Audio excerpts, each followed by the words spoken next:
우리가 계속해서 요한일서 말씀을 수요일 밤 예배 때마다 듣습니다.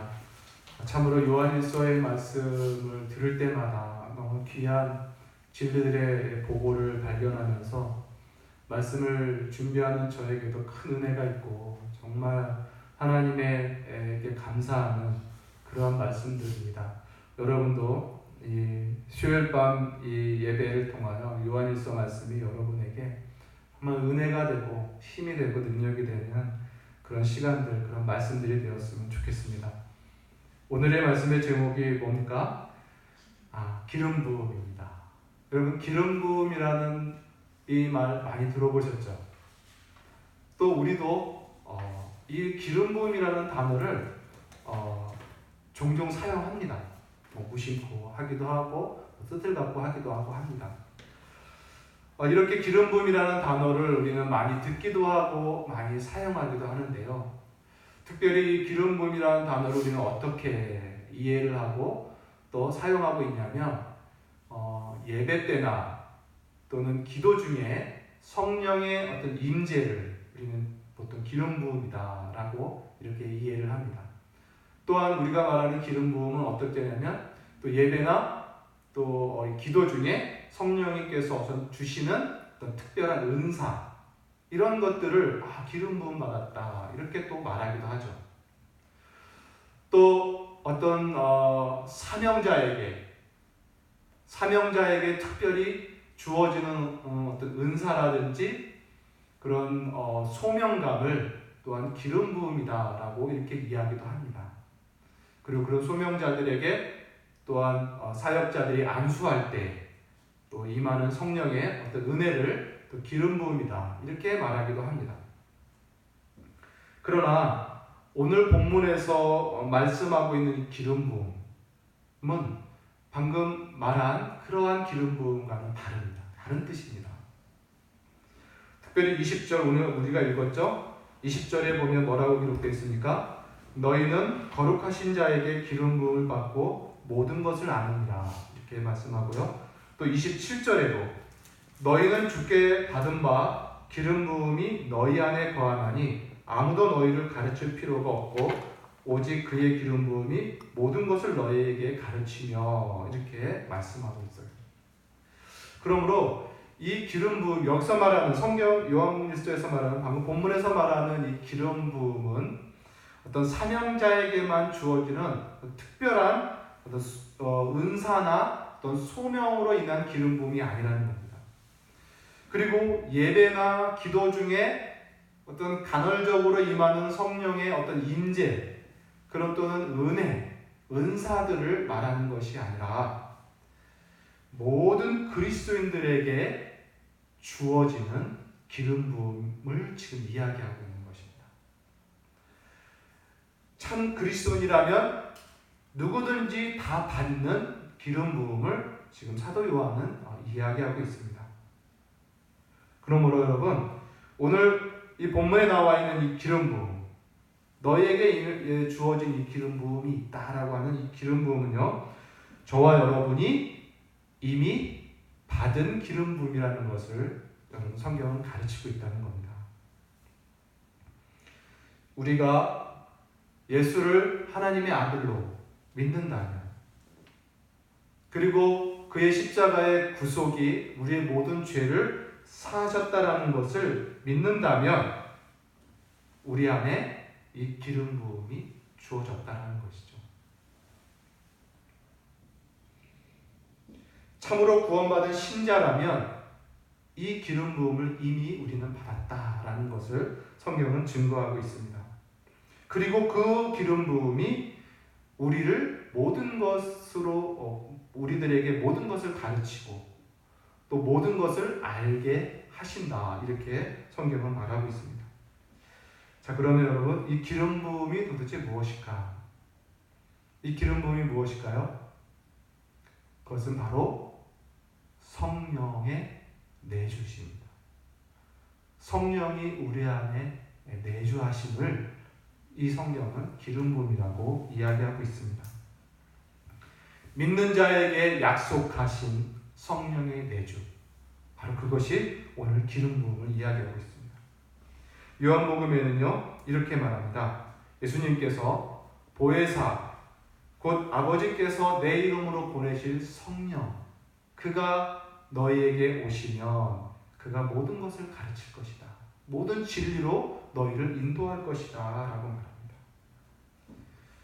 또 요한복음 16장에서는 진리의 성령이 오시면 그가 너희를 모든 진리 가운데로 인도할 것이다 이렇게 말씀합니다. 곧 사도 요한이 말하는 이 기름 부음은 바로 성령의 내주를 말하는 거예요. 자, 그러면 이렇게 성령의 내주를 받은 신자라면 이 기름 부음이 너희들을 모든 것을 가르친다.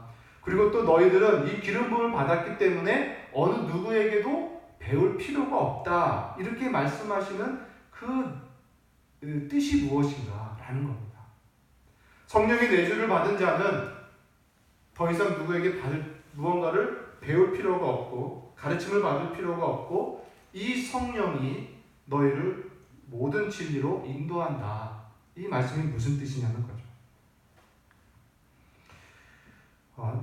사도 요한은 복음서에서 이 성령은 진리의 영이라고 말합니다. 그리고 지금 요한일서 5장 6절에 보면 증언하는 이는 성령이니 성령은 진리니라 이렇게 또한 언급을 합니다. 곧 성령은 진리라는 말씀입니다. 성령은 진리. 성령의 내주하심은 곧 진리가 우리 안에 내주하고 계신다라는 거예요.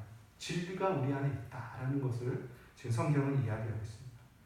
자, 그러면 진리의 영, 진리가 우리 안에 있으므로 이 진리가 너희에게 모든 것을 가르칠 것이고 이 진리가 있으므로 너희는 누구에게도 배울 필요가 없다. 이렇게 이야기를 한다는 거죠. 과연 이 의미가 무엇일까라는 겁니다. 사도 요한이 이렇게 말씀을 하는 그 배경이 있습니다. 그 배경이 무엇이냐면 이 당시에 새로운 진리를 가르치고 또 새로운 지식을 배우려고 하는 일들이 이 당시에 많이 있었습니다. 다시 말하면 그러한 사람들이 누구였냐면 영지주의라는 자들이 있었는데요. 영적인 지식을 추구하는 자들이라는 뜻입니다. 그래서 이들은요 새로운 진리와 지식이 자신들의 모임 가운데 항상 주어진다라고 그렇게 믿었습니다. 그래서 자신들 모임 중에 계속 임하는 새로운 계시, 그 새로운 지식을 가르치고 또 성도들은 그것을 배워야만이 된다라고 유혹을 하는 거죠. 이러한 영지주의적인 사상이 이 초대교회 때 특별히 사도 요한이 글을 쓰는 이 당시에 아주 팽배했다는 것입니다. 그래서 많은 성도들을 유혹하고 있었어요. 그래서 이 유혹들은 결국 어떻게 만드냐면 신자들은 이미 자신들이 받은 이 진리에 주목하기보다는 저들이 말하는 새로운 진리나 계시에 자꾸 주목하게 된다는 겁니다. 사도 요한은 그것을 매우 위험하게 느꼈던 거예요. 왜냐하면 사도 요한이 말하는 이 기름 부음, 곧 예수를 믿을 때 우리 안에 내주하신 성령님, 그리고 그 진리가 무엇이냐면 그 진리는 다름 아닌 우리가 받은 구원에 관한 모든 지식을 말해요. 성령이 우리 안에 들어오실 때는 예수 그리스도로 말미암아 우리가 받은 구원에 관한 모든 진리들을 함께 가지고 오신 것입니다. 그 진리들이 우리 안에 이미 기름 부음으로 있다라는 거예요.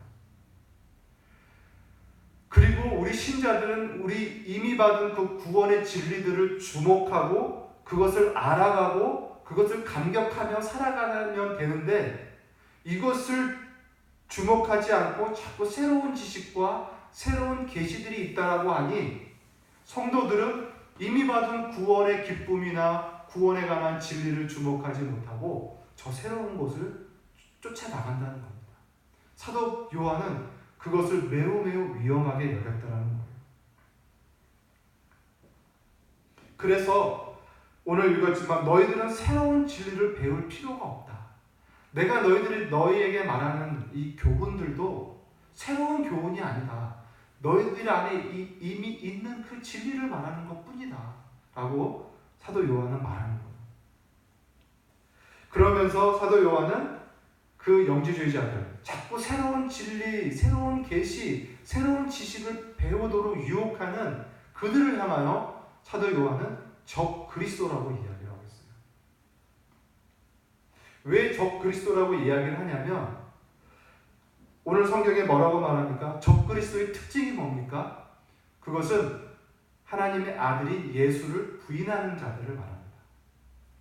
곧 예수는 하나님의 아들로서 믿는 믿음을 부인한다는 거죠.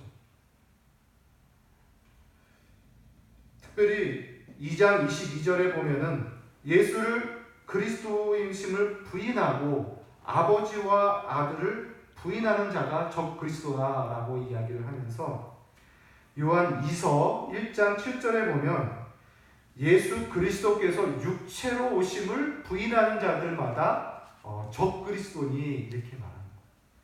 결국 적 그리스도의 특징은 뭐냐면 육체로 우리 사람으로 오신 예수를 하나님의 아들로 믿지 않는 것, 그게 적 그리스도의 특징입니다. 거기에는 당연히 성부, 성자, 성령 하나님이라는 삼위일체의 이 교리를 믿지 않는 것과 마찬가지고요. 여기서 더 큰 위험은 뭐냐면 예수가 하나님의 아들, 곧 신이 아니라면 예수님께서 우리를 위하여 행하신 모든 구속의 역사는 완전할 수 없게 된다는 거예요. 예수님의 십자가의 구속이 우리를 위하여 죽으신 제사함과 그의 부활로 우리에게 주어진 이 구원이 완전하게, 완전한 흠이 없이 완전하며 또한 온전히 완성됐다라는 이 사실이 어디서 나타나는 거냐면 그 예수가 하나님이라는 사실에서 우리는 확신을 갖는 거예요. 하나님이 실수가 있으십니까? 하나님에게 오류가 있으실까요? 없잖아요.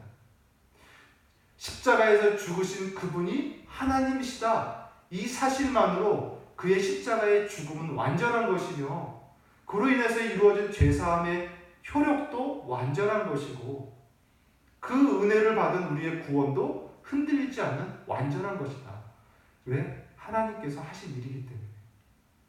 그래서 기독교의 복음에서 이 구원의 확신에 있어서의 근거 중에 하나가 뭐냐면 예수가 하나님이시다라는 이 사실입니다. 그런데 적그리스도의 특징이 뭐냐면 여러 가지도 있지만 핵심은 뭐냐? 예수를 하나님의 아들로 인정치 않는 거예요.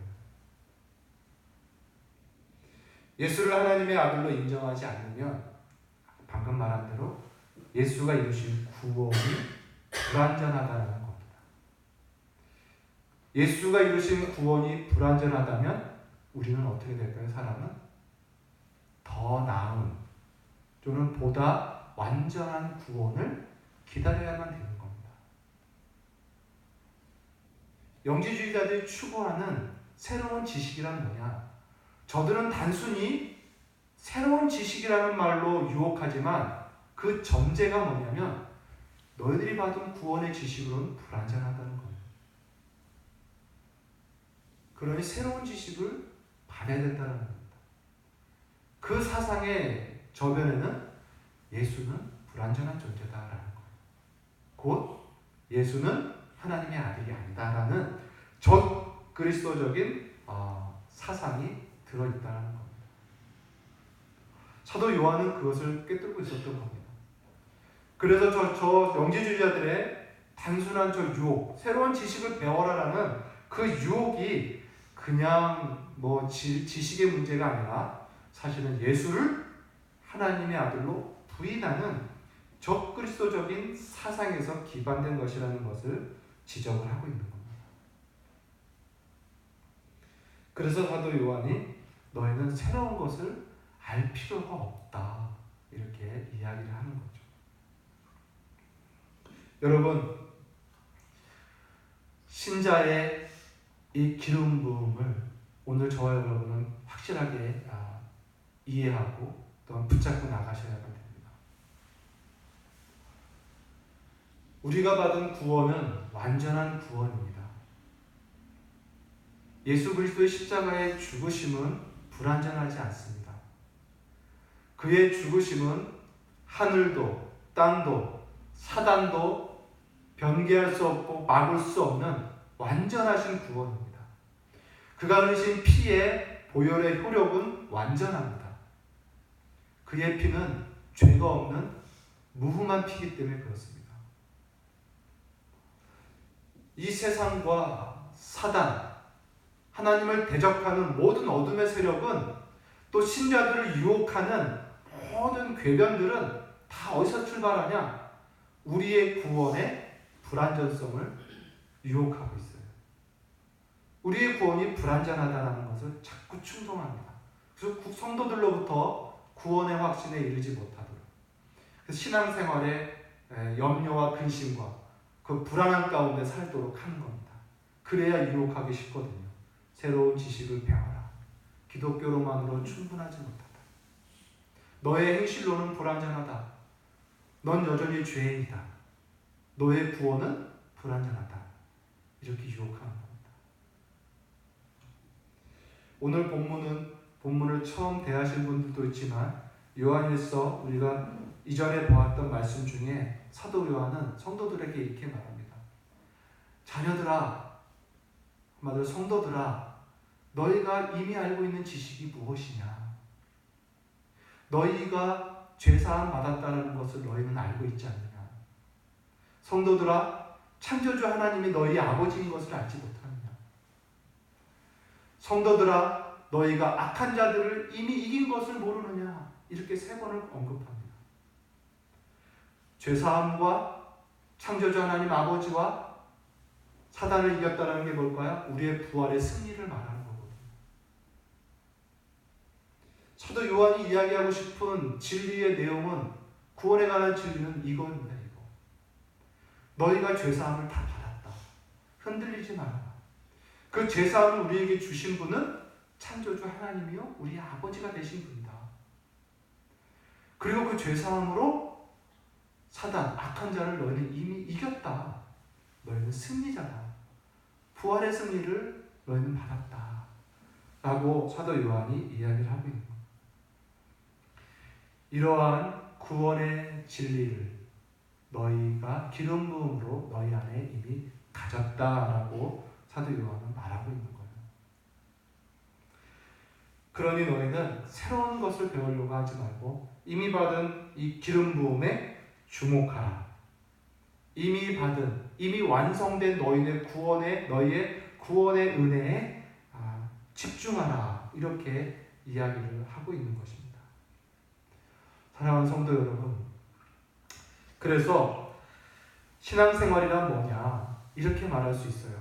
여러분, 저와 여러분이 하는 신앙생활, 오늘 예배에 나오는 여러분의 그런 수고와 헌신, 또 앞으로 여러분 일생 동안 하면서 행할 수 있는 신앙생활의 내용은 구원을 얻기 위하여 신앙생활을 하는 것이 아니라 이미 받은 구원에 관한 지식을, 그 진리들을 배워가는 과정이라고 말할 수 있습니다.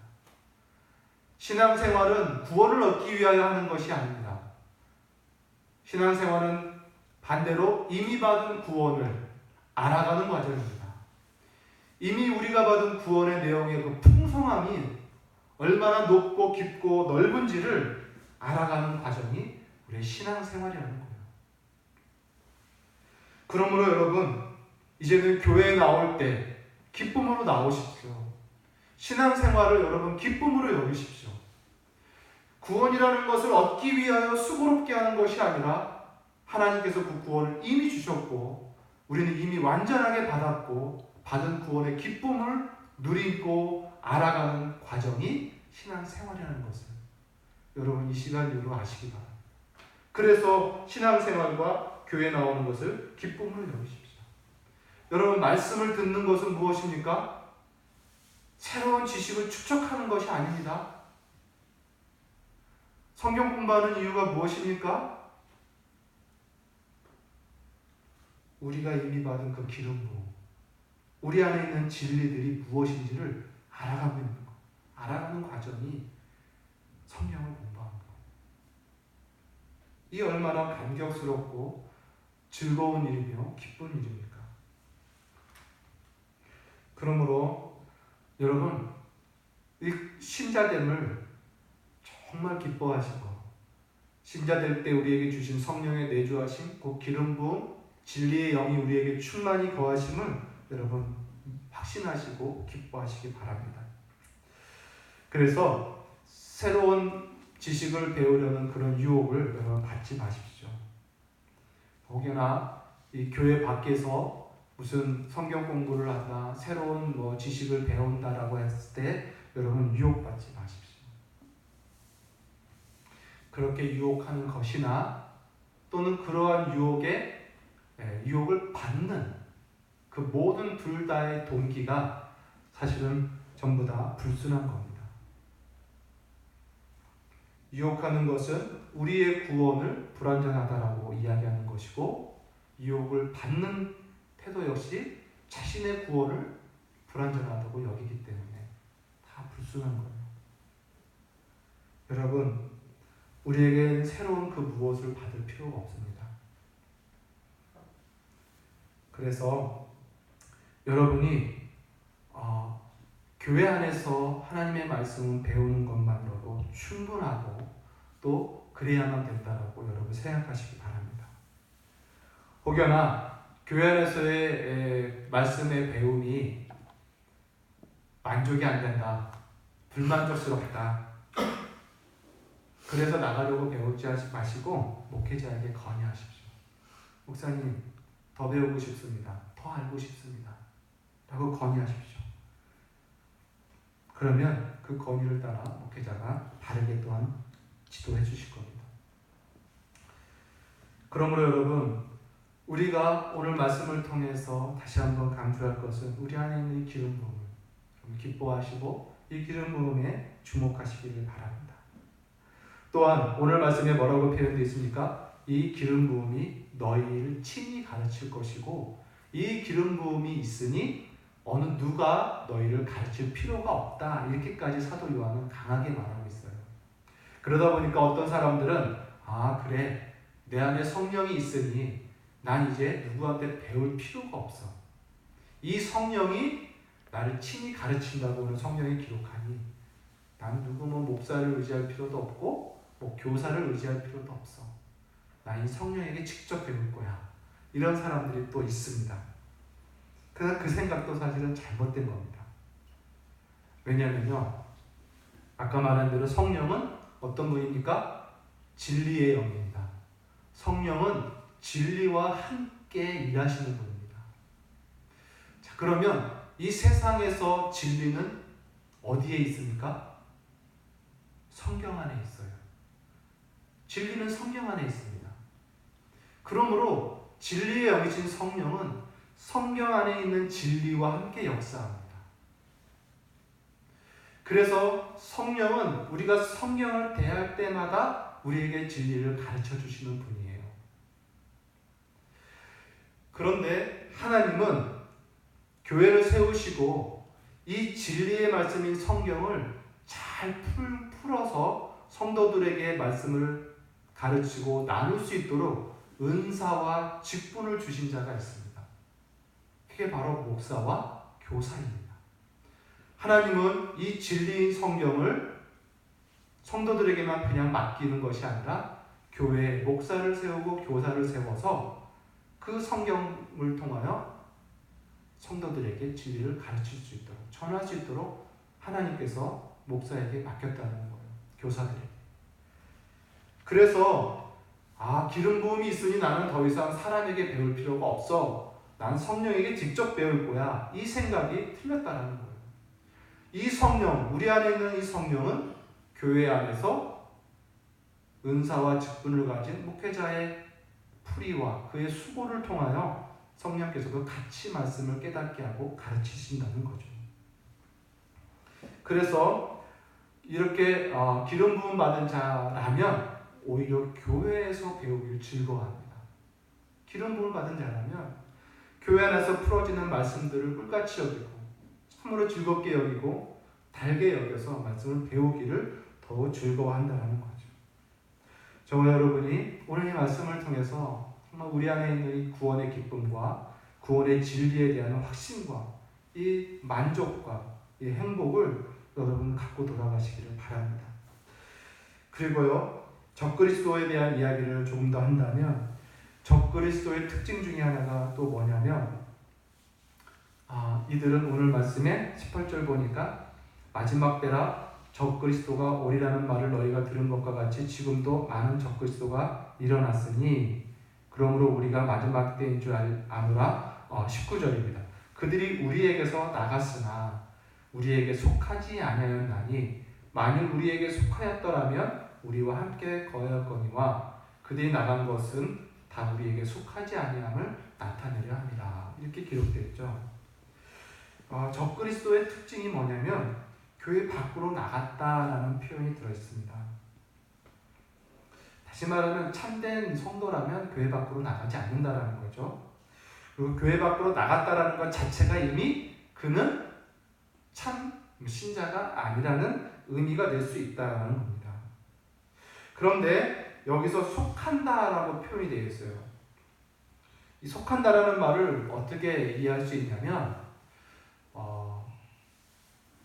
서로 구속한다라는 뜻입니다. 속했다라는 것은 서로 구속당한다는 관계죠. 다시 말하면 서로 교통하는 관계, 이렇게 이해해도 좋을 것 같습니다. 저들이 우리에게 속하지 않고 나간 것은 저들이 우리와 교통하지 않기 때문이다라고 이해할 수 있는 겁니다. 왜 저번에 이야기했지만 성도 간의 교통은 무엇으로 이루어진다고 했어요? 단순히 육체적인 교제나 육체적인 어떤 관계가 교통이 아니고 성도 간의 교제가 아니라 진리를 중심으로 교통하는 것을 성도의 교제라고 이야기했죠. 그런 맥락으로 볼 때 오늘 이 적그리스도들은 참된 신자들과 진리로 교통이 불가능한 겁니다. 여기서 말하는 속한다라는 것은 진리로 교통이 불가능하다는 의미를 말해요. 그래서 저들은 진리로 교통할 수 없기 때문에 교회 밖으로 나갈 수밖에 없는 겁니다. 그러므로 여러분, 우리가 이단들이 교회 밖으로 출교를 당하고 또 교회들은 이단들을 정죄하잖아요. 여러분, 이러한 것들을 우리가 대할 때 그것을 단순하게 어떤 이해관계에서 오는 다툼으로 또는 어떤 정치적인 어떤 문제로 그렇게 해석을 해서는 안 됩니다.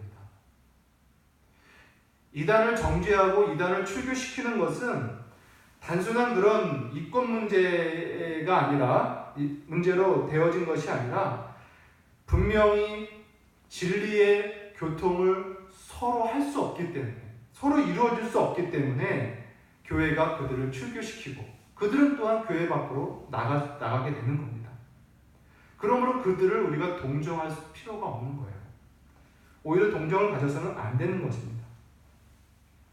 뿐만 아니라 이단뿐만 아니라 우리 지난주에도 공부했지만 이 교단이 참 많잖아요. 그렇죠? 같은 장로교임에도 불구하고 합동, 통합, 고신, 백석 이렇게 많아요. 또 교파도 많죠. 장로교, 침례파, 감리파 이렇게 많이 나눠져요. 순복음파 이런. 기독교 안에도 여러 교파가 있고 교단이 있습니다. 나눠집니다. 교단의 분열이라고도 하고 교파의 분열이라고도 표현이 되는데, 물론 교단적 또는 교파적 분열 자체가 아름답고 좋다라고 말할 수는 없는 거죠. 그러나 그렇다고 해서 교단적인 또는 교파적인 이런 나눔에 대해서 또 무조건적으로 사단적인 거다, 이거는 아주 잘못된 거다라고 정죄하거나 부정적으로 말하는 태도도 그렇게 옳지는 않습니다. 아까 말한 대로 이단의 출교의 문제까지는 아니더라 할지라도 교단의 분열도 안을 들여다보면 교리적인 교통, 교리적인 원만한 교통이 이루어지기가 어렵기 때문에 나눠질 수밖에 없었던 거죠. 많은 사람들은 교단이 나눠지고 교파가 나눠지는 것을 이 정치적인 문제, 이권 다툼에서 나오는 헤게모니로 그렇게 이해하는 사람들이 많이 있습니다. 그래서 교단에 여러 가지 교단이 많은 것을 가지고 아주 부정적으로 얘기를 하고, 또 교단을 옹호하거나 교단에 대한 자부심을 드러내면 아주 편협한 그러한 또 교단, 집단으로 또 폄하하는 그러한 태도를 갖는 사람들도 참 많습니다. 물론 교단이나 교파의 나눔이 아까 말한 대로 아름답거나 좋은 이야기는 아니죠. 좋은 모습은 아닙니다. 그러나 그렇다고 해서 무작정 다 인간적이고 이기적이고 정치적이고 그런 이권적인 문제로 나눠졌다라고 해석할 것은 아닙니다. 그 가운데도 한 교회임에도 불구하고 교리적인 또는 진리적인 교통을 이루지 못하는 그 아픔 때문에 부득불 나눠질 수밖에 없는 그러한 모습들이 있다는 거죠. 그래서 우리는 교단의 어떤 문제를 갖고 불편한 마음을 갖기보다는, 그래서 그것으로 시험 들거나 또 그것으로 해서 교회에 대한 애정을 식혀가거나 그렇기보다는 오히려 그 교단에서 유지하고 있는 그 교리들, 그 교단이 추구하고 있는 그 정치 제도, 이런 부분에 있어서 넉넉한 마음을 갖고 오히려 그 안에서 안전한 가운데 얼마든지 경건한 신앙생활을 할 수 있는 그러한 태도를 갖는 것이 훨씬 유익하다라고 이야기를 드릴 수 있습니다. 이렇게 적그리스도가 교회 밖으로 나가는 것은 진리의 교통에 서로 이루지 못하기 때문이라는 거죠. 그러므로 여러분, 우리가 이단에 대한 정죄에 대해서는 단호한 마음을 갖고, 또 교단적인 어떤 나눔에 대해서는 이러한 충분한 지혜로운 마음을 갖는 것이 우리가 경건한 신앙생활을 하는데 큰 유익이 있다라고 또한 말씀드리고 싶습니다. 이제 끝으로 오늘 18절에 보면 이런 표현이 있습니다. 지금은 마지막 때라, 이런 말씀이 있어요. 지금은 마지막 때라. 이 말씀은 이 성경을 기록할 때 사도 요한이 지금이 마지막 때라고 하는 거예요. 곧 예수님이 금방 재림하실 거다라는 표현입니다. 그런데 지금 알다시피 이 성경 요한일서를 기록한 이후에 지금 2000년이 지났어요. 사도 요한이 마지막 때다, 곧 예수님이 오실 거다라고 기록해 놓고도 2000년이 지난 지금에 아직 예수님이 오질 않으셨습니다. 그러면 우리는 이 성경을 읽을 때마다 이 마지막 때를 어떻게 이해해야 되나? 구약 성경에는 마지막 때가 언제라고 기록되어 있냐면, 구약 성경에는 아직 예수님을 모르실 때죠. 모를 때였습니다. 그래서 구약 성경의 예언은 어떻게 되어 있냐면 마지막 날에 구원자가 오실 것이다, 이렇게 예언이 되어 있습니다. 즉 예수님이 이 땅에 처음 오시는 그 초림이라고 표현한다면, 예수님이 처음 초림하실 때 그때가 이미 마지막 때라는 거죠. 그래서 예수님이 처음 올 때부터가 마지막 때입니다. 그리고 오신 이후 지금까지도 예수님의 마지막 때가, 성경이 구약 성경이 예언하고 있는 그 마지막 때를 저와 여러분이 지금도 살아가고 있는 거예요. 그리고 그 마지막 날이 끝나는 날, 그날 주님이 재림하시는 겁니다. 그러니까 우리는 예수님의 초림으로부터 시작된 마지막 때를 저와 여러분이 오늘날 지금 살고 있는 거예요. 그러니 18절의 이 말씀, 지금은 마지막 때라 라는 말씀을 우리는 동일하게 받을 수 있다는 것입니다.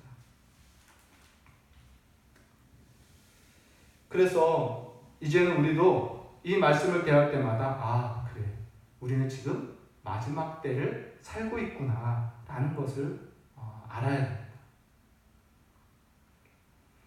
이 마지막 때임을 아는 것이 어떤 유익이 있냐면, 어떤 경건에 있어서 유익함이 있냐면, 고린도전서 7장 29절에 31절을 한번 펴보겠습니다.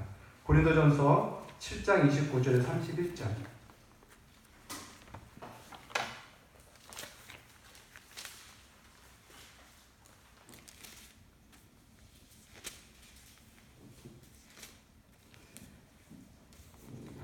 신약성경 고린도전서 7장. 다 찾으셨습니까? 찾으셨으면 우리 같이 합독을 하겠습니다.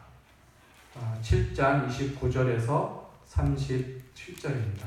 31절입니다. 시작.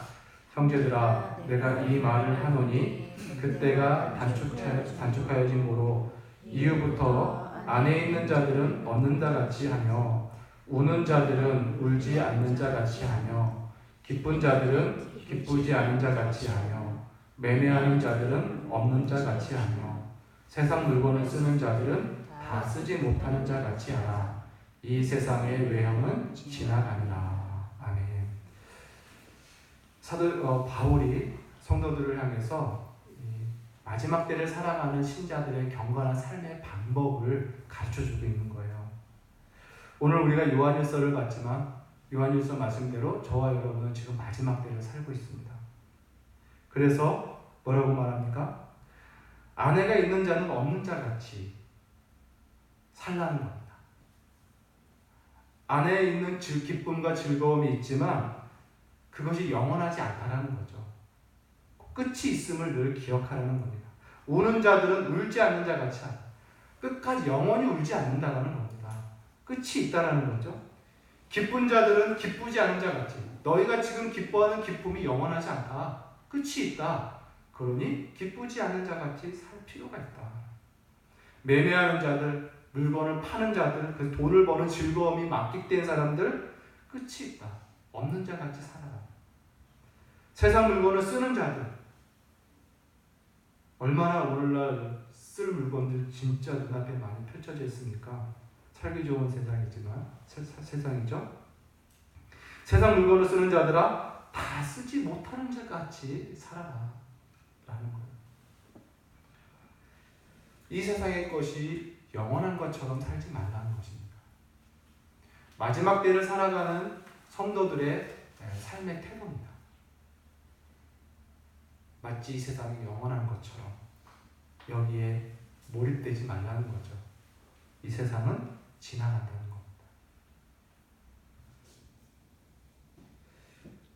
그러므로 여러분, 이 기름 부음을 받은, 아까 이제 말씀을 정리한다면 우리가 예수를 믿을 때 우리 안에 오신 성령, 그 기름 부음은 진리고 그 진리의 내용은 우리가 이미 받은 구원에 관한 풍성한 진리들, 그것을 저와 여러분은 기름 부음으로 받았습니다. 이제 우리가 신앙생활하면서 하나님의 말씀을 대하고 듣고 알아가는 것은 새로운 지식을 배우고 새로운 진리를 배우는 것이 아니라 우리가 이미 받은 이 구원의 진리들이 무엇인지를 배워가는, 알아가는 그런 과정이 신앙생활이라는 것을 여러분 기억하시고, 이렇게 구원의 진리를 이미 받은 이 성도들의 삶의 태도는 이 마지막 때를 살아가는 이 삶의 태도를 갖춰야 된다는 것입니다. 그래서 이 세상이 영원한 것처럼 이 세상에 함몰돼서 살아가는 인생이 아니라 곧 주님이 오실 것이고, 주님이 오시면 주의 얼굴을 곧 배울 자처럼, 주님의 얼굴을 곧 볼 자처럼 생활을 하라. 이렇게 성경은 가르치는 것입니다. 그래서 이 종말론적인 이러한 신앙관을 여러분 우리는 상기할 필요가 있어요. 우리가 끝이 있다라는 생각을 잊어버리면 우리는 나도 모르게 우리는 세속적으로 빠질 수가 있고요. 절제하지 못하는 인생으로 갈 수가 있습니다. 그래서 우리는 끝이 있다. 마지막 때의 인생을 살고 있다라는 이 경각심이 우리의 신앙과 우리의 경건에 매우 유익합니다. 그러므로 이 기름 부음을 통하여 이 배움의 과정을 통해서 우리는 믿음이 더욱 굳건해지고 마지막 때를 살아가는 신자의 그런 경건한 삶을 충분히 온전히 이루어갈 수 있음을 여러분 믿으시고 오늘 말씀을 통해서 저와 여러분의 신앙의 태도를 신앙의 방법을 배워나가는 귀한 은혜가 있기를 바랍니다. 여러분 돌아가실 때는 여러분 안에 있는 이 기름 부음을 기뻐하고 감격하며 돌아가시기를 바랍니다. 신앙생활은 무거운 것이 아닙니다. 이미 우리에게 주어주신 이 완전한 구원에 관한 지식을 배워가는 거라는 것을 여러분 기억하시고 교회 오실 때마다 또 신앙생활 하실 때마다 기쁨으로 감격함으로 하시는 귀한 성도 되시기 바랍니다. 기도하겠습니다.